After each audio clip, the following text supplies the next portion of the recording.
Okay, ஃபைனலாக நம்ம ஜப்பானுக்கு வந்து லேண்ட் ஆகிட்டோம். நான் அந்த ஏபிஎன்ற ஹோட்டலில் தான் நான் தங்கியிருக்கேன் இப்போதைக்கு. இது ஹோட்டலாக வீடான்னு தெரில, ஆனால் பார்க்கவே செமையாக இருக்குது. சூப்பர். நம்ம வந்து அந்த கறியும் ரைஸ் மட்டும் இதோட டேஸ்ட்டே டிஃப்ரெண்ட்டாக இருக்குதுலாம். இந்த பெஞ்சு பின்னாடி பார்த்தீங்கன்னாலே இதான் ஃபஸ்ட்டு கன்ஸ்ட்ரக்ட் பண்ண டோக்கியோட ஸ்டேஷனுக்கு ஒரு சில டார்க் ஹிஸ்ட்ரியும் இருக்குது. இந்த ஸ்டேஷனில் பார்த்தீங்க அப்படின்னா ஃப்ளாக்ஷிப் புல்லட் ட்ரெயின்னு சொல்லலாம். இந்த புல்லட் ட்ரெயினை இதான் நம்ம போகிற புல்லட் ட்ரெயினை. இந்த புல்லட் ட்ரெயினோட ஃப்ரண்ட் பாருங்கள், அப்படியே ஒரு பறவையோட மூக்கு மாதிரி டிசைன் பண்ணியிருக்காங்க. ஃபைனலாக நம்ம ஜப்பானுக்கு வந்து லேண்ட் ஆகிட்டோம்.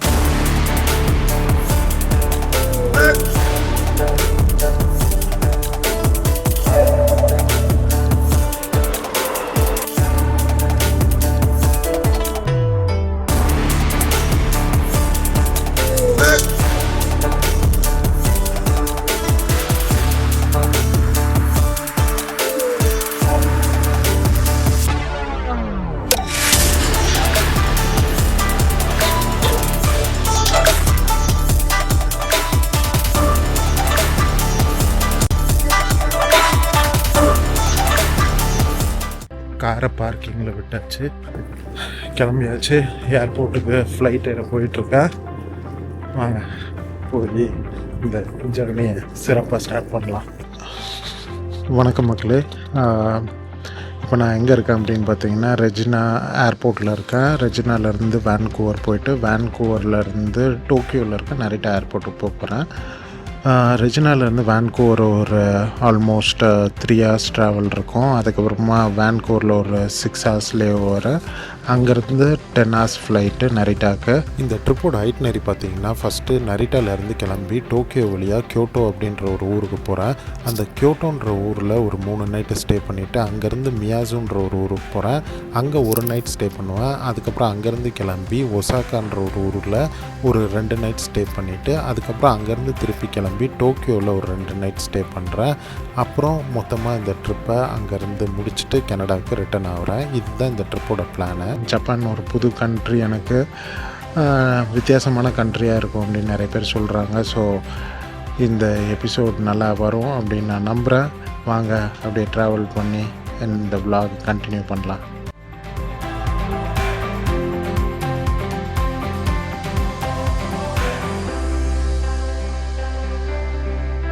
ஒரு வழியாக வேன்கூவருக்கு வந்துட்டோம்.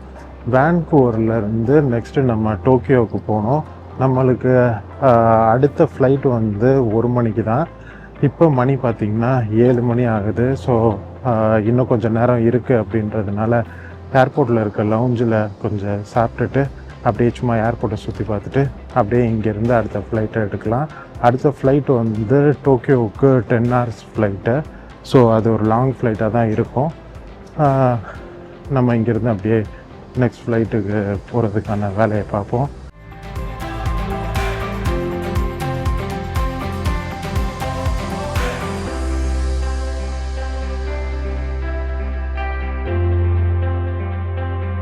ஃபைனலாக நம்ம ஜப்பானில் லேண்ட் ஆக போகிறோம். இங்கே நல்ல மழை பெஞ்சிருக்கு, கிளைமேட்டும் சூப்பராக இருக்குது.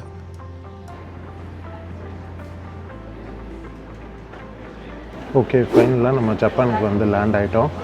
இப்போ ஜப்பானில் எங்கே இருக்கோம் அப்படின்னு பார்த்தீங்கன்னா டோக்கியோவிலேருந்து 2 hours ட்ரைவ் பண்ணி போகிற தூரத்தில் இருக்க நரிட்டான்ற ஏர்போர்ட்டில் தான் வந்து லேண்ட் ஆகிருக்கோம். இப்போ பார்த்திங்கன்னா மணி 3 மணி ஆகுது மத்தியானம். ஸோ இன்றைக்கி வந்து நரிட்டாலேயே தங்கிட்டு நரிட்டா பக்கத்தில் இருக்க பிளேசஸ்லாம் சுற்றி பார்த்துட்டு இங்கேருந்து நாளைக்கு காலையில் டோக்கியோ போயிட்டு டோக்கியோவிலேருந்து கியோட்டோ போகிறோம். அங்கேருந்து கியோட்டோவெல்லாம் எக்ஸ்ப்ளோர் பண்ணிவிட்டு அங்கேருந்து ஒசாக்கா போகிறோம். ஸோ ஃபஸ்ட்டு இன்றைக்கி ஈவினிங் முடிஞ்சால் நம்ம வந்து இங்கே நரிட்டா பக்கத்தில் இருக்க பிளேசஸை சும்மா அப்படி வாக் பண்ணி விசிட் பண்ணி பார்க்கலாம். வாங்க அப்படியே நம்ம vlog கண்டினியூ பண்ணலாம். நானும் அப்படியே இமிக்ரேஷனை முடிச்சுட்டு பேக்ஸ் எல்லாம் எடுத்துகிட்டு ஹோட்டலுக்கு கிளம்புறேன். நம்ம அப்படியே vlog கண்டினியூ பண்ணலாம். வாங்க இமிக்ரேஷனை முடிச்சுட்டு திருப்பியும் பேசலாம். டோக்கியோவில் இருக்க டிஸ்னி ரெசார்ட்டுக்கு இங்கே ஏர்போர்ட்லேயே வந்து அட்வர்டைஸ் பண்ணியிருக்காங்க. எல்லா கேரக்டர்ஸும் நம்மளை வெல்கம் பண்ணுற மாதிரி அழகாக அந்த இமிக்ரேஷனுக்கு போகிற வழியிலேயே அவங்க வந்து நல்லா போஸ்டர்ஸ்லாம் ஒட்டி வரவேற்கிறதுக்கு சூப்பராக பண்ணி வச்சுருக்காங்க. நரிட்டா ஏர்போர்ட்டில் லேண்ட் ஆனதுக்கப்புறம் நெக்ஸ்ட்டு எங்கே ஷட்டில் பஸ் இருக்கும், எந்த ட்ரெயின் எடுக்கிறது, எந்த டிக்கெட்டை வந்து கன்வீனியண்ட்டாக இருக்கும், பாஸ் எடுக்கணுமா இல்லாட்டி தனித்தனி டிக்கெட் எடுக்கணுமா அப்படின்ற கன்ஃபியூஷன் இருந்துச்சு. அதை தீர்த்துக்கிறதுக்காக இங்கே இருக்க டூரிஸ்ட் இன்ஃபர்மேஷன் சென்டருக்கு வந்தேன். அவங்களே வந்து எல்லாமே சொல்லிட்டாங்க என்னென்ன பண்ணணும், எங்கேருந்து போகணும் அப்படின்றதெல்லாம். ரொம்ப ஹெல்ப்ஃபுல்லாக தான் இருந்தாங்க. இங்கே பார்த்தீங்கன்னா இங்கேயே அந்த இன்ஃபர்மேஷன் சென்டரோட செல்ஃப் சர்வீஸ் ஸ்க்ரீனும் இருக்குது, அதை கூட நம்ம யூஸ் பண்ணிக்கலாம். ஓகே, இங்கேருந்து நெக்ஸ்ட்டு வந்து இப்போ ஹோட்டலுக்கு ஒரு ஷட்டில் பஸ் எடுத்து போக போகிறேன். ஹோட்டலுக்கு போய் பேகெல்லாம் வச்சுட்டு அங்கேருந்து நம்ம கண்டினியூ பண்ணலாம். ஏர்போர்ட்டுக்குள்ளே வந்துட்டோம். இப்போ வந்து நெக்ஸ்ட்டு என்ன பண்ண வேண்டியது இருக்குன்னா, ஃபஸ்ட்டு ஒரு ஏடிஎம் சென்டரை பார்த்து கேஷ் எல்லாம் மாற்றணும். லோக்கல் கரன்சி கேஷ்லாம் எடுத்துகிட்டு அதுக்கப்புறமா கிளம்ப வேண்டியதான். கரன்சி நோட்டை மாற்றியாச்சு. ஜப்பனீஸ் எண் கொஞ்சம் எடுத்துருக்கு. இப்போ இங்கே பார்த்தீங்க அப்படின்னா 7-Eleven அவங்களோட ஏடிஎம் நிறைய இருக்குது. ரைட்டில் இருக்கிறது எல்லாமே வந்து பார்த்திங்கன்னா ஏடிஎம் இல்லாமல் கரன்சியை போட்டு எக்ஸ்சேஞ்ச் பண்ணுறது. உங்கள்கிட்ட நோட்ஸாக இருக்குன்னா நீங்கள் அதில் கரன்சியை போட்டு எக்ஸ்சேஞ்ச் பண்ணிக்கலாம். ஏடிஎம் கார்டு தான் இருக்குன்னா அங்கே இருக்க 7-Elevenல் போய் எடுத்துக்கலாம். இது எல்லாமே வந்து ஏர்போர்ட்டுக்குள்ளேயே இருக்குது. அது மட்டும் இல்லாமல் எல்லாமே ஒரே ரேட்டில் தான் பெரும்பாலும் இருக்குது. ஸோ நீங்கள் ஒரேடியாக இங்கேயே எல்லா வேலையும் முடிச்சுட்டு இங்கேருந்து கிளம்பலாம். ஓகே, ஒரு வழியாக எல்லாத்தையும் முடிச்சுட்டு இப்போ ஷட்டில் பஸ் ஏறுறதுக்காக நின்றுக்கிட்டு இருக்கோம். ஹோட்டல் ஷட்டில் பஸ் வந்து வரதுக்கு ஒரு 1 hour ஆகும் அப்படின்னு சொல்லியிருக்காங்க. ஸோ இப்போதைக்கு நின்றுட்டுருக்கேன், எப்படி போகிறது அப்படின்னு தெரியாமல். ஹோட்டல் ஷட்டில் வந்தோடனே போகலாம் அப்படின்ட்டு. பப்ளிக் ட்ரான்ஸ்போர்ட் எடுத்தும் போகலாம். பட் ஆனால் பப்ளிக் ட்ரான்ஸ்போர்ட் எடுக்கணுன்னா அதுக்கு ஆல்மோஸ்ட் 600 yen கிட்ட வரும் போல். சரி, ஓகே, இன்னும் ஒரு 1 hour தானே, சும்மா அப்படியே ஏர்போர்ட்டை சுற்றி பார்த்துட்டு அப்படியே போகலாம் அப்படின்ட்டு இருக்கேன். நீங்கள் ஏர்போர்ட்லேருந்து வெளியே வந்த உடனே வந்து உங்களுக்கு இங்கே தான் எல்லா ஷட்டிலும் வந்து நிற்கிது. அவங்க ஷட்டில் எடுத்துகிட்டு போகிறாங்க. இது வந்து ஒரு டெர்மினல்லேருந்து இன்னொன்று டெர்மினலுக்கு ட்ரான்ஸ்ஃபர் ஆகிற ஷட்டில்ஸ்லாம் இங்கே நிற்கிது. இங்கே பாருங்கள், இந்த வெண்டிங் மிஷினில் அவங்க வந்து தண்ணி, ஜூஸு இதெல்லாம் எடுத்துக்கலாம் அப்படின்ட்டு போட்டிருக்காங்க. நம்ம காயின் போட்டு வெண்டிங் மிஷின்லேருந்து எடுத்துக்க முடியும். அது போக அந்த குடிச்சு முடித்த பாட்டிலை போடுறதுக்கு பக்கத்துலேயே ஒரு அழகாக ஒரு வெண்டிங் மிஷின் மாதிரியே ஒரு டஸ்ட்பினை செஞ்சு வச்சுருக்காங்க. பார்க்கவே நல்லா இருந்துச்சு, குப்பை இல்லாமல் இருக்கிறதுக்காக. ஹோட்டலோட ஷட்டில் வந்துச்சு. எல்லா திங்ஸையும் ஏற்றிட்டு நானும் ஷட்டில் ஏறியாச்சு. இப்போ இங்கேருந்து ஹோட்டலுக்கு ஷட்டிலில் வந்து ஒரு 20 நிமிஷம் ஆகும்னு நினைக்கிறேன். ஆக்சுவலாக இந்த நரிட்டா ஏர்போர்ட்டுன்றது நரிட்டான்ற ஒரு ஊருக்கு கொஞ்சம் வெளியே தள்ளி இருக்குது. இந்த நரிட்டான்ற ஊரே எங்கே இருக்குது அப்படின்னு பார்த்தீங்கன்னா, டோக்கியோவிலேருந்து ஒரு 2 மணி நேரம் ட்ரைவ் பண்ணி வர டிஸ்டன்ஸில் இருக்குது. இப்போ ஆக்சுவலாக நம்ம நரிட்டா ஏர்போர்ட்லேருந்து அந்த நரிட்டான்ற மெயின் ஊருக்கு தான் போய்கிட்டு இருக்கோம். இந்த ஊர் கொஞ்சம் அவுட்டரில் இருக்குது அப்படின்றதுனால நல்லா க்ரீனரியாக பச்சை பசைன்னு இருக்குது. மழை வேறு பெஞ்சிருக்கா, அது இன்னும் அந்த வைபை ஏற்றி விடுது. அந்த நரிட்டான்ற ஊருக்கிட்ட வந்துட்டோம். ஊருக்கிட்ட வந்த உடனேவே டிராஃபிக் ஸ்டார்ட் ஆக ஆரம்பிச்சிருச்சு. இந்த ஊரில் வந்து பாப்புலேஷன் கொஞ்சம் கம்மி தான். அதாவது இந்த நரிட்டான்ற ஒரு ஊரில் பாப்புலேஷன் கொஞ்சம் கம்மி தான். பட் ஆனால் வந்து ரோடெலாம் கொஞ்சம் சின்னதாக இருக்கிறதுனால மேபி டிராஃபிக் பில்டப் ஆகுறது ரொம்ப ஈஸியாக இருக்குதுன்னு நினைக்கிறேன். இங்கேருந்து ஒரு 10 நிமிஷத்தில் போயிடலாம் அப்படின்னு டிரைவர் சொன்னார். நான் இது யூஸ்வலாகவே இங்கே டிராஃபிக் இப்படி தான் இருக்குமான்ட்டு அவர்கிட்ட கேட்டேன். அவரும் வந்து இல்லை, இது ஜென்ரலாகவே இந்த டைமில் வந்து இங்கே டிராஃபிக் இருக்க தான் செய்யும் அப்படின்னாரு. ஓகே, டிராஃபிக்லாம் மூவ் ஆக ஆரம்பிக்குது. நம்ம ரூமுக்கு வந்து இன்னும் ஒரு 5 மினிட்ஸில் போயிடலான்னு சொல்லியிருக்காங்க. பார்க்கலாம். நான் அந்த ஏபிஎன்ற ஹோட்டலில் தான் நான் தங்கியிருக்கேன் இப்போதைக்கு. சும்மா அப்படியே வாக் பண்ணி ஊரை சுற்றி பார்க்கலாம் அப்படின்ட்டு வெளியே வந்தேன். நல்லா இருக்குது. இப்போ நைட்டு மணி 8 மணி ஆகுது. நல்லா பரபரப்பான ஊராக தான் இருக்குது. இது டோக்கியோ கிடையாது, டோக்கியோவில் இருந்து வெளியே தள்ளி இருக்க ஒரு ஊர். இது ஹோட்டலாக வீடான்னு தெரில, ஆனால் பார்க்கவே செமையாக இருக்குது. அதுலேயும் குறிப்பாக அவங்க பில்டிங் முன்னாடி ஒயிட் கலர் பூ ஒன்று இருக்குது. அது கேமராவில் எனக்கு எப்படி இருக்குன்னு தெரில, பட் நேரில் அது வந்து செம்மையாக இருக்குது.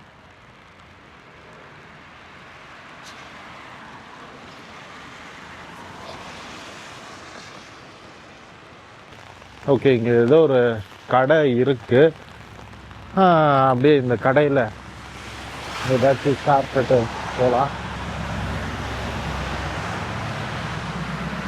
பார்க்குறதுக்கு எல்லாம் நல்லா இருக்குது, பார்ப்போம். இங்கே பார்த்தீங்கன்னா வெளியே கடையில் வந்து ரேட் எல்லாத்தையும் எழுதிடுவாங்க. இந்த ரேட்டில் செக் பண்ணிக்கலாம். உங்களுக்கு என்ன மெனுவில் செலக்ட் பண்ண போகிறீங்களோ அதை பார்த்துட்டு அதுக்கேற்ற மாதிரி நம்ம உள்ளே போய்க்கலாம். வாங்க செக் பண்ணிட்டு உள்ளே போய் ஏதாச்சும் ஆர்டர் பண்ணி சாப்பிட்லாம். இந்த கடைக்கு வந்து சாப்பிட்லான்னு சொல்லி அப்படியே ஆர்டர் பண்ணியாச்சு.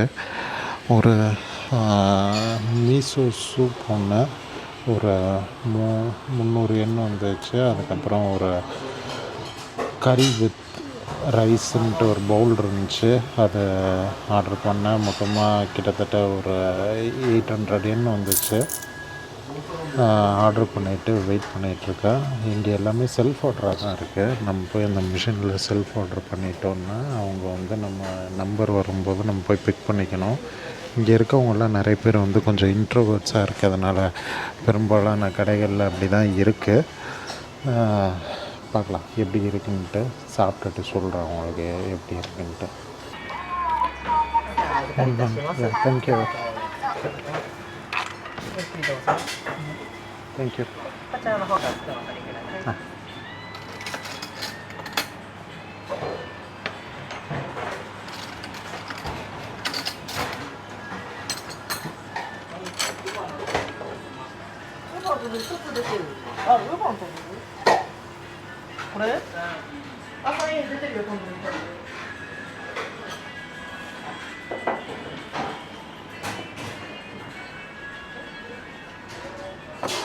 நம்ம வாங்கின 2 ஐட்டமும் வந்துருச்சு. ஒன்று வந்து மீசோ சூப்பு, இன்னொன்று வந்து அந்த கறியும் ரைஸ் மட்டும். இந்த மீசோ சூப்போடு வந்து ஒரு ஆஃப் பாயில்டு எக்கு மாதிரி ஒன்று கொடுத்துருக்காங்க. இங்கே வேறு ஃபோக்கு எல்லாம் யூஸ் பண்ணாததுனால ஸ்பூன் மட்டும்தான் இருந்துச்சு. ஸ்பூனும் அந்த ஜாப்பனீஸ் யூஸ் பண்ணுற இதுவும் இருந்துச்சு. இது நம்மளுக்கு யூஸ் பண்ண தெரியாது, பட் ட்ரை பண்ணி பார்ப்போம் எப்படி இருக்குன்னு தெரில. முதல்ல சூப் ஆரம்பிப்போம்.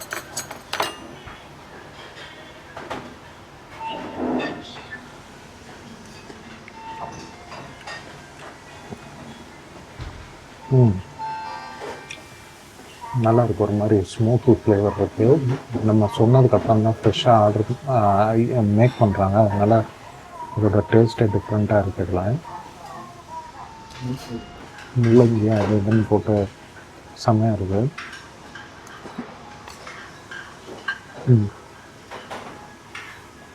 இப்போ அந்த கறியும் ரைஸும் கொடுத்துருக்காங்க. எனக்கு எப்படி இருக்குன்னு தெரில.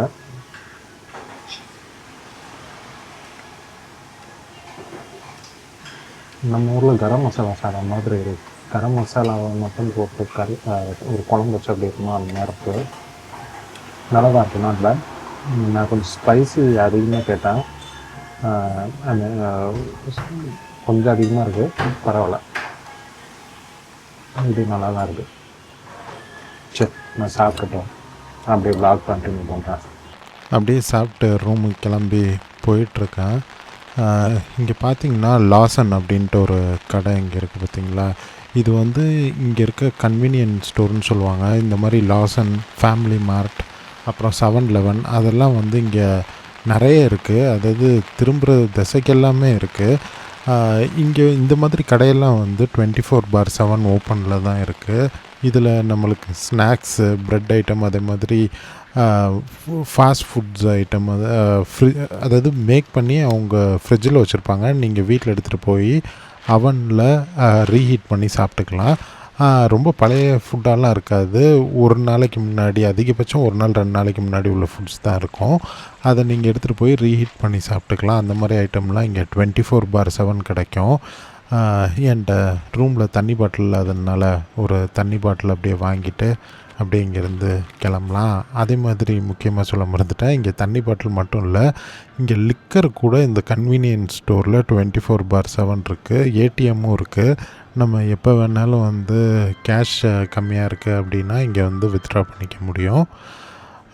ஓகே, நான் அப்படியே தண்ணி பாட்டில் எடுத்துகிட்டு ரூமுக்கு போகிறேன். நாளைக்கு காலையில் திருப்பி இந்த vlog கண்டினியூ பண்ணலாம். Good morning. நேற்று வந்து சாப்பிட்டு ரூமுக்கு போய் படுத்தா அவ்வளோவா தூக்கம் வரல. சரி, கொஞ்சம் நேரம் காலையில் வெளியே போய் வாக் பண்ணிவிட்டு அதுக்கப்புறமா குளித்து கிளம்பலாம் அப்படின்ட்டு வெளியே வந்தேன். வெளியே வந்ததும் இந்த ஊரில் ஒரு சூப்பரான பியூட்டிஃபுல்லான ஒரு விஷயத்தை பார்த்தேன். அதான் சரி, ஓகே, இதை வந்து உங்கள்கிட்டையும் காட்டலாம் அப்படின்னு தான் ரெக்கார்ட் பண்ணுறேன். இங்கே பாருங்கள், இங்கே வந்து ரோட்டுக்கு 2 சைட்லேயும் அழகாக வந்து கலர் கலராக பூவை இது பண்ணியிருக்காங்க, பூச்செடி வச்சுருக்காங்க. இங்கே பார்த்தீங்கனாலே உங்களுக்கு தெரியுது, அப்படி ஸ்ட்ரைட்டாக பூச்செடியாக இருக்கா. அப்புறம் இங்கே பார்த்தீங்க அப்படின்னா உட்காந்து நடக்கிறவங்க உட்காந்து கொஞ்சம் நேரம் ரெஸ்ட் எடுக்கிறதுக்கு ஒரு ஸ்டூல் பெஞ்ச் மாதிரி ஒன்று வச்சுருக்காங்க. இந்த பெஞ்சு பின்னாடி பார்த்தீங்கன்னாலே நல்லா அழகாக பூவெல்லாம் டெக்கரேட் பண்ணி சூப்பராக வச்சுருக்காங்க. இதை பார்த்தாலே அப்படியே ரொம்ப பீஸ்ஃபுல்லாக இருந்துச்சு. ஓ, மேலே ட்ரெயின் போதா, என்னடா பயங்கரமாக சவுண்ட் வருது, பூகம்பம் வந்துருச்சான்னு நினச்சேன். ஓகே, மேலே ட்ரெயின் போகுது. இங்கே பாருங்கள், இங்கே ஒரு வீடு ஒன்று இருக்குது, சூப்பராக மெயின்டைன் பண்ணியிருக்காங்க. பழைய வீடு போல், ஆனாலும் நல்லா மெயின்டைன் பண்ணி சூப்பராக வச்சுருக்காங்க. இங்கே பெரும்பாலும் இந்த மாதிரி தனி வீடெல்லாம் பார்க்குறது ரொம்ப கஷ்டம். இங்கே ஸ்பேஸ் கன்ஸ்ட்ரெயின்றதுனால வீடுங்கள்லாம் சின்ன சின்னதாக இருக்கும். இவ்வளோ பெரிய வீடு வச்சுருக்காங்கன்னா இவங்க கொஞ்சம் பணக்கார ஆட்களாக இருப்பாங்க போல். ஆக்சுவலாக டோக்கியோவில் பார்த்தீங்கன்னா 2 ஏர்போர்ட் இருக்குது. ஒன்று ஹனிடா, இன்னொன்று வந்து நரிட்டா. இந்த ஹனிடா ஏர்போர்ட்டுன்றது டோக்கியோ சிட்டிக்குள்ளேயே இருக்குது. அந்த ஏர்போர்ட் வந்து 1916 நிறைய இன்டர்நேஷ்னல் ட்ராவலர்ஸ் போக ஸ்டார்ட் பண்ணுறதுனால அந்த ஏர்போர்ட்டால் நிறைய ஏர் டிராஃபிக்கை ஹேண்டில் பண்ண முடியல அப்படின்ட்டு ஃபீல் பண்ணுறாங்க. அந்த டைமில் அவங்க என்ன பண்ணுறாங்கன்னா, நரிட்டான்ற ஊர், அதாவது டோக்கியோவிலேருந்து ஒரு 60 கிலோமீட்டர் தள்ளி இருக்க இந்த ஊரில் நம்ம வந்து புது ஏர்போர்ட் கட்டலாம் அப்படின்னு டிசைட் பண்ணுறாங்க. 1966 இதுக்கான வேலையும் ஸ்டார்ட் பண்ணுறாங்க. நம்ம ஊரில் எப்படி பரந்தூர் விமான நிலையம் கட்டும்போது வந்து ஃபார்மர்ஸ் வந்து அவங்க நிலத்தெல்லாம் எடுத்து அங்கே பில்டிங் கட்டுறாங்க அப்படின்னு ப்ரொட்டஸ்ட் பண்ணாங்களோ, அதே மாதிரி இங்கேயும் வந்து இங்கே இருக்க ஃபார்மர்ஸ் நிறைய பேர் வந்து அதை ப்ரொட்டஸ்ட் பண்ணுறாங்க. இந்த பில்டிங் கெட்ட ஸ்டார்ட் பண்ணி, அதாவது ஏர்போர்ட் கெட்ட ஸ்டார்ட் பண்ணி கொஞ்ச நாள்லேயே இங்கே இருந்த அந்த புரட்சியாளர்கள்லாம் என்ன பண்ண ஆரம்பிக்கிறாங்க அப்படின்னு பார்த்தீங்கன்னா, கெட்டிகிட்டு இருந்த ஏர்போர்ட்டில் போய் தீ வச்சிடுறாங்க. அதுக்கப்புறமா கொஞ்ச நாள் அந்த கன்ஸ்ட்ரக்ஷன் ஒர்க்கு தடைப்படுது. இது வந்து 1971 முடிய வேண்டிய ப்ராஜெக்ட்டு இவ்வளோ பிரச்சனைக்கு அப்புறம் 1978, அதாவது 7 வருஷம் டிலேக்கு அப்புறம் முடிக்கிறாங்க. இப்போ வரைக்கும் அந்த ஏர்போர்ட் வந்து ரன் ஆகிட்டு தான் இருக்குது, எந்த பிரச்சனையும் இல்லாமல். இங்கே பார்த்தீங்கன்னா மக்கள் வந்து பஸ் ஏறுறதுக்கு பஸ் ஸ்டாப்பில் க்யூவில் நின்று ஏறிட்டுருக்காங்க. அதை பார்த்தாலே அவங்க எவ்வளோ டிசிப்ளின்டாக இருக்காங்கன்ட்டு தெரியுது.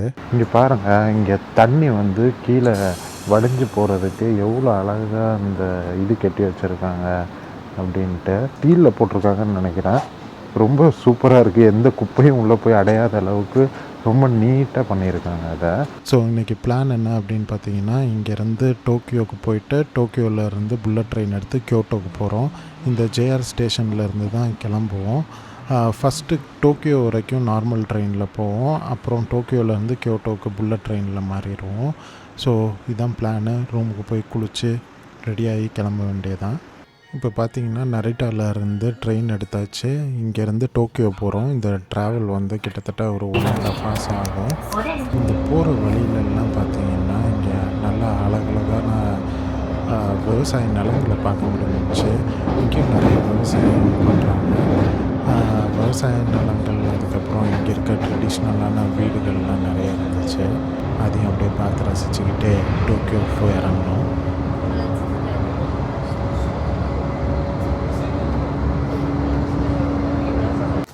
டோக்கியோ ஸ்டேஷன் வந்து பரபரப்பாக இருக்கும் அப்படின்னு சொல்லுவாங்க. ஆனால் இங்கே பார்த்தோன்னா ரொம்ப காலியாக இருக்குது. இது ஒரு சப்வே. மேபி நம்ம வந்த லைன் வந்து கொஞ்சம் காலியான லைனோ என்னன்னு தெரில. ஏன்னா டோக்கியோ ஸ்டேஷன் வந்து ரொம்ப பெருசு.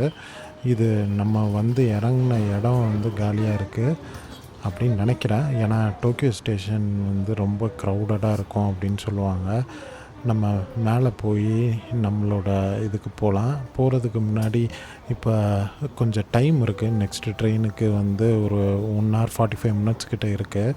ஸோ கொஞ்சம் டோக்கியோ ஸ்டேஷன் விட்டு வெளியே போய் டோக்கியோ ஸ்டேஷன்லாம் சுற்றி பார்த்துட்டு, அதாவது வெளியே இருக்க ஏரியாவெல்லாம் சுற்றி பார்த்துட்டு, அங்கேருந்து அதுக்கப்புறமா திருப்பி ஸ்டேஷனுக்குள்ளே வந்து நம்ம நெக்ஸ்ட்டு புல்லட் ட்ரெயின் எடுக்கலாம். இந்த லெஃப்ட்டில் கொஞ்சம் கேபின்ஸ்லாம் இருக்குல்ல, இந்த கேபின் என்ன அப்படின்னு பார்த்தீங்கன்னா, நீங்கள் வேலை செய்கிறதுக்காக இந்த இடத்த ரெண்ட் பண்ணிக்கலாம். இந்த கேபினை ரெண்ட் பண்ணிவிட்டு நீங்கள் இதுக்குள்ளே உட்காந்து வேலை செஞ்சுக்கலாம். ஒருவேளை நீங்கள் ஆன் த கோவில் மீட்டிங் அட்டன் பண்ணணும் அப்படின்னா இந்த மாதிரி கேபினை ரெண்ட் எடுத்து அதுக்குள்ளே உட்காந்து கொஞ்சம் நேரம் வேலை செய்ய முடியும். கையில் கொஞ்சம் நிறைய லக்கேஜ் இருக்குது.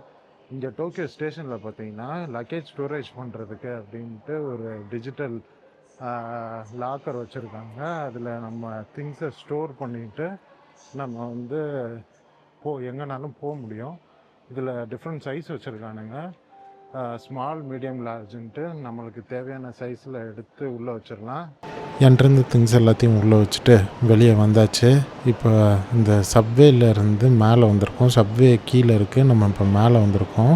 மேலே இங்கே பார்த்திங்கன்னா நல்ல ஒரு மால் ஒன்று பில்ட் பண்ணியிருக்காங்க. ஸ்டேஷனுக்கு மேலே ஃபுல்லாக கிளாஸில் வச்சே பண்ணியிருக்காங்க. ரூஃப் கூட கிளாஸில் இருக்குது. செம்மையாக இருக்குது இந்த மால் பார்க்குறதுக்கே. சரி வாங்க அப்படியே வெளியே நடந்து போய் நம்ம டோக்கியோவை எப்படி இருக்குன்ட்டு எக்ஸ்ப்ளோர் பண்ணி பார்ப்போம். ரொம்ப பெருசாக எங்கேயும் வெளியே போக போகிறதில்ல, ஏன்னா 1.5 மணி நேரத்தில் அடுத்த ட்ரெயின் இருக்குது. ஸோ சும்மா இந்த ஸ்டேஷனுக்கு வெளியே எப்படி இருக்குது அப்படின்றத மட்டும்தான் பார்க்க போகிறேன். வாங்க வெளியே போய் இந்த ஊர் எப்படி இருக்குன்னு பார்த்துட்டு வருவோம். Welcome to Tokyo. டோக்கியோ தான் ஜப்பானோட கேபிட்டல் சிட்டி. ஆக்சுவலாக வந்து டோக்கியோ வந்து ஜப்பானோட கேபிட்டலாக இருக்கிறதுக்கு முன்னாடி கியோட்டோ அப்படின்ற ஒரு ஊர் தான் கேபிட்டலாக இருந்திருக்கு. ஆக்சுவலாக அந்த ஊருக்கு தான் நம்ம இங்கேருந்து புல்லட் ட்ரெயின் எடுத்து போக போகிறோம். நம்ம இப்போ வந்திருக்க டைம் பார்த்திங்கன்னா கொஞ்சம் ஆஃப்டர்நூன் கிட்ட, அதனால் அவ்வளோவா வந்து க்ரௌட் இல்லை. ஆஃபீஸ் க்ரௌட் எதுவும் பெருசாக இல்லை, கொஞ்சம் கம்மியாக தான் இருக்குது. நீங்கள் இங்கே சுற்றி பார்த்தாலே தெரியும், ஃபுல்லாக வந்து ஆஃபீஸ் ஸ்பேசஸாக தான் இருக்குது. ரெசிடென்ஷியல் ஏரியா எதுவுமே கண்ணு கெட்டின தூரத்துக்கு இல்லை, எல்லாமே வந்து ஆஃபீஸ் ஸ்பேஸ் தான் இருக்குது. நம்ம எதிர்க்க பார்க்குறோம்ல இந்த ரெட் கலர் பில்டிங்கு, இதுதான் வந்து பழைய டோக்கியோ ஸ்டேஷனு. ஃபஸ்ட்டு கெட்டின டோக்கியோ ஸ்டேஷன் இதுதான். இப்போ வந்து ட்ரெயின் எல்லாமே வந்து சப்வேல இருக்கிறதுனால மேலே ஃபுல்லாக வந்து மக்கள் நடந்து போகிறதுக்கு அந்த மாதிரி இருக்குது. ஸோ ஆக்சுவல் ஸ்டேஷன் வந்து அண்டர் கிரவுண்டில் இருக்குது. இப்போ நம்ம பார்க்குறது வந்து மேலே இருக்க கிரவுண்ட் லெவலில் தான் நம்ம பார்த்துக்கிட்டு இருக்கோம். எவ்வளோ நீட்டாக வச்சுருக்காங்க பாருங்கள், இங்கே கார்டனு அப்படி இப்படின்ட்டு. இந்த பில்டிங் இருக்குல்ல, இந்த பில்டிங்க்கு கீழே இருந்து தான் நம்ம வந்திருக்கோம். ஆக்சுவலாக இதுக்கு கீழேயும் சப்வே தான், மேலே வந்து இந்த மாதிரி மாலு. ஆக்சுவலாக இதில் போஸ்ட் ஆஃபீஸும் இருக்குது போல். இந்த பில்டிங்கில் வந்து போஸ்ட் ஆஃபீஸ் அப்படின்னும் போட்டிருக்காங்க. ஒரு வழியாக நம்ம டோக்கியோ ஸ்டேஷனில் வந்தாச்சு. இப்போ நம்ம டோக்கியோ ஸ்டேஷனோட வாசலில் இருக்கோம். இந்த டோக்கியோ ஸ்டேஷனோட ஹிஸ்ட்ரி என்னன்றதை நான் சொல்கிறேன். அதுக்கு முன்னாடி இந்த இடத்த பாருங்கள், எவ்வளோ பெரிய பெரிய பில்டிங்கு, அழகாக ஒரு பெரிய லான் வச்சுருக்காங்க. அந்த ஸ்டேஷனை சுற்றி வந்து நல்லா டால் ஸ்கை ஸ்கிராப்பர்ஸ்லாம் வச்சு சூப்பராக இருக்குது அந்த ஏரியாவே. இவ்வளோ சூப்பராக மாடர்னாக இருக்கிற ஒரு இடத்துல நடுவில் பார்த்திங்கன்னா பழைய டோக்கியோ ரயில்வே ஸ்டேஷன் இங்கே தான் இருக்குது. இதுதான் ஃபஸ்ட்டு கன்ஸ்ட்ரக்ட் பண்ண டோக்கியோட ஸ்டேஷனு. இந்த ஸ்டேஷனை எப்போ கெட்ட ஆரம்பிச்சிருக்காங்க அப்படின்னு பார்த்தீங்கன்னா 1908 கெட்ட ஆரம்பிச்சிருக்காங்க. இந்த ஸ்டேஷனை கெட்டி முடிக்கிறதுக்கு வந்து அவங்களுக்கு சுமார் 6 வருஷம் ஆகிருக்கு. ஆனால் 6 வருஷத்தில் முடித்ததுக்கப்புறமும் அவங்க இந்த ஸ்டேஷனை திறக்காமல் 2 வருஷம் வெயிட் பண்ணி தான் இந்த ஸ்டேஷனையே அவங்க ஓப்பன் பண்ணியிருக்காங்க. இந்த பில்டிங் வந்து கொஞ்சம் லேட்டாக ஸ்டார்ட் பண்ணாலும் இந்த பில்டிங் தான் வந்து மெயினான ரயில்வே ஸ்டேஷன் ஹப்பாகவே இங்கே இருக்குது. இந்த ஸ்டேஷன் பார்த்தீங்கன்னா ஒரு நாளைக்கு 5 லட்சம் பேர் வந்து இந்த ஸ்டேஷனுக்குள்ளே போயிட்டு வெளியே வரவங்க இருக்காங்களாம். அது மட்டும் இல்லாமல் இந்த ஸ்டேஷனுக்குள்ளே ஒரு நாளைக்கு 4000 ட்ரெயின்ஸ் வந்து பாஸ் ஆகுது அப்படின்னு சொல்கிறாங்க. இந்த ஸ்டேஷனில் எத்தனை பிளாட்ஃபார்ம்ஸ் இருக்குது அப்படின்னு பார்த்தீங்கன்னா டோட்டலாக 28 பிளாட்ஃபார்ம்ஸ் இருக்குது. அது மட்டும் இல்லாமல் இந்த ஸ்டேஷனுக்கு ஒரு சில டார்க் ஹிஸ்ட்ரியும் இருக்குது. இந்த ஸ்டேஷனில் பார்த்தீங்க அப்படின்னா 1930s 1920s டைம்லலாம் இங்கே இருந்த பிரைம் மினிஸ்டரை இந்த ஸ்டேஷனில் வச்சு ஒரு வாட்டி கொலை பண்ணியிருக்காங்க கத்தியால் குத்தி. அதுக்கப்புறம் கொஞ்சம் வருஷத்துக்கு அப்புறமா பார்த்தோன்னா செகண்ட் டைமு அதே மாதிரி இன்னொன்று பிரைம் மினிஸ்டரையும் இங்கே வந்து கத்தியால் குத்தி ஸ்டாப் பண்ணி சாவடிக்க பார்த்துருக்காங்க. பட் ஆனால் அந்த செகண்ட் டைம் வந்து அவர் தப்பிச்சிட்டாரு. இந்த மாதிரி இதுக்கு வந்து நிறைய டார்க் ஹிஸ்ட்ரிஸ் இருக்குது. அது மட்டும் இல்லாமல் இதுக்கு கீழே வந்து ஒரு சீக்ரெட் டனல் இருக்குது. அது வந்து இங்கேருந்து வேற ஒரு இடத்துல இருக்க ஒரு போஸ்ட் ஆஃபீஸோட கனெக்ட் பண்ணுது அப்படின்னு சொல்கிறாங்க. இந்த பில்டிங் வந்து 1923 ஒரு வாட்டி வந்து தீக்கிரையாக இருக்குது. அந்த டைமில் வந்து வேர்ல்டு வார் நடந்துகிட்டு இருந்த டைமு. அந்த ஃபயர் இன்சிடெண்ட் அப்போ ரூஃபு இதெல்லாம் பயங்கரமாக டேமேஜ் ஆகி அதை வந்து திருப்பி ரீகன்ஸ்ட்ரக்டும் பண்ணியிருக்காங்க இந்த இடத்துல. அதே மாதிரி இந்த பில்டிங்கோட ஆர்கிடெக்சர் டிசைன் அப்படின்னு பார்த்தீங்கன்னா யூரோப்பியன் வெஸ்டர்ன் கல்ச்சரை ரெசம்பிள் பண்ணுற மாதிரியும் இவங்களோட கல்ச்சரை ரெப்ரசன்ட் பண்ணுற மாதிரியும் ஒரு மிக்ஸ்டான இதில் தான் இந்த பில்டிங்கை அவங்க கன்ஸ்ட்ரக்ட் பண்ணியிருக்காங்க. நம்ம நெக்ஸ்ட்டு போகிற கியோட்டோ அப்படின்ற ஒரு ஊருக்கு இந்த பழைய ஒரு ரயில்வே ஸ்டேஷன்லேருந்து தான் புல்லட் ட்ரெயின் எடுக்க போகிறோம். புல்லட் ட்ரெயின் வந்து லேட்டராக தான் இந்த ஸ்டேஷன்லேருந்து ஆப்ரேட் செய்யப்பட்டிருக்கு. இந்த ஸ்டேஷன் தொடங்கின டைம்லலாம் புல்லட் ட்ரெயின்லாம் கிடையாது. புல்லட் ட்ரெயின்ன்றது 1964 அப்புறம் தான் வந்து புல்லட் ட்ரெயின் கான்செப்டே இங்கே ஸ்டார்ட் ஆகிருக்கு. அதை பற்றி நான் புல்லட் ட்ரெயினில் போகிறதுக்கு முன்னாடி நான் உங்களுக்கு சொல்கிறேன். இங்கே பார்த்தீங்கன்னா கொடைக்கு வெண்டிங் மிஷின் வச்சுருக்காங்க. ஒருவேளை உங்களுக்கு வந்து இப்போ கொடை தேவைப்படுது அப்படின்னா இந்த ஆப்பை டவுன்லோட் பண்ணி அந்த ஆப்பில் பே பண்ணிவிட்டு இந்த கொடையை நீங்கள் எடுத்துகிட்டு போய்க்கலாம். இந்த கம்பெனி வந்து நிறைய பப்ளிக் பிளேசஸில் இந்த மாதிரி கொடை வெண்டிங் மிஷின் வச்சுருப்பாங்க. நீங்கள் வந்து உங்களுக்கு அந்த கொடையோட தேவை முடிஞ்சிருச்சு அப்படின்னா அடுத்த நீங்கள் போகிற இடத்துல இருக்க அந்த வெண்டிங் மிஷினில் இந்த கொடையை அங்கே வச்சுட்டு நீங்கள் போயிடலாம். இதை மாதிரி நீங்கள் ஒவ்வொரு இடத்துலையும் எடுத்துகிட்டு திருப்பி வைக்க முடியும். இந்த கான்செப்டே நல்லா இருக்குல்ல. ஓகே, ஒரு வழியாக டோக்கியோவில் நம்ம புல்லட் ட்ரெயின் ஏறுறதுக்கு வந்துட்டோம். ஒரு சம்பவம் ஆகிப்போச்சு. ஸ்டேஷன் எங்கே இருக்குது அப்படின்றத பார்த்துட்டேன் அப்படின்ற தெனாவட்டில் சரி மெதுவாக போய்க்கலாம் அப்படின்னு போய் பார்த்தேன்னா அவங்க இந்த கேட் வழியாக போகக்கூடாது, அந்த கேட் வழியாக போகக்கூடாது அப்படின்னு சொல்லி நிறைய கேட்டை மாற்றி விட்டு அப்படி இப்படின்னு கடைசியாக ஒரு வழியாக நான் வர வேண்டிய கேட்டுக்கு வந்து சேர்ந்துட்டேன். நம்ம போகிற ட்ரெயின் பார்த்திங்கன்னா N700 சுப்ரீம் அப்படின்னு சொல்லி ஒரு ட்ரெயின். இந்த சீரீஸ் ட்ரெயின் வந்து இவங்க வச்சுருக்க புல்லட் ட்ரெயின்லேயே டாப் கிளாஸ் ட்ரெயின். இதுக்கு முன்னாடி இருந்தது எல்லாமே N700 சீரீஸு. இது வந்து N700 சுப்ரீம்ன்ற ஒரு சீரீஸ் ட்ரெயின். இதான் இவங்களோட புல்லட் ட்ரெயின்லேயே ஃப்ளாக்ஷிப் புல்லட் ட்ரெயின்னு சொல்லலாம் இந்த புல்லட் ட்ரெயினை. இதில் நான் புக் பண்ணியிருக்கிறது ஃபஸ்ட்டு கம்பார்ட்மெண்ட்டில் ஃபஸ்ட்டு ரோ புக் பண்ணியிருக்கேன். நீங்கள் பார்த்தாலே தெரியும் எல்லோரும் வந்து க்யூவில் வெயிட் பண்ணிகிட்ருக்காங்க ட்ரெயினை ஓப்பன் பண்ணுறதுக்கு. உள்ளே வந்து க்ளீனிங் வேலையெல்லாம் போயிட்டுருக்கு. எல்லோரும் பொறுமையாக வெயிட் பண்ணுறாங்க. ஆமாம், நம்ம கோச் நம்பர் 1 இப்போ தான் 3-2 இருக்குது. ஃபஸ்ட்டு கம்பார்ட்மெண்ட்டில் ஃபஸ்ட்டு சீட்டு நம்மளுக்கு தான். இதான் நம்ம போகிற புல்லட் ட்ரெயினு. இந்த புல்லட் ட்ரெயினோட ஃப்ரண்ட் பாருங்கள், அப்படியே ஒரு பறவையோட மூக்கு மாதிரி டிசைன் பண்ணியிருக்காங்க. அது மட்டும் இல்லாமல் அந்த லோக்கோ பைலட்டோட கேபினே சூப்பராக இருக்குது. இவங்க தான் லோக்கோ பைலட்டுன்னு நினைக்கிறேன். இவங்க தான் இந்த ட்ரெயினை ஓட்ட போகிறாங்க. ரொம்ப டைம் ஆகிடுச்சு, எல்லோரும் உள்ளே போர்ட் ஆகிட்டாங்க.